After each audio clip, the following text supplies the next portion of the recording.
বিসমিল্লাহির রহমানির রহিম। আসসালামু আলাইকুম।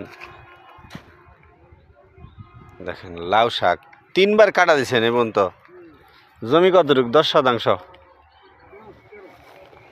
13 মানে আধা পাকি। ও আজকে প্রথম কাটলেন এইবারে? তো এই কালকে দেখা হেন না কিরকম কি দাম? আমি তো খেয়াল করার সময় পেলাম হ্যাঁ গিয়া তো না খেয়াল করি। হ্যাঁ টানাটানি করে এখানে কয়টা আছে? 2 4 দাম এখন ভালো। হ্যাঁ 20 টাকা করে যাওয়ার কথা। কি কারণে? শাক বলতে এখন আর কিছু নাই, বুঝছেন?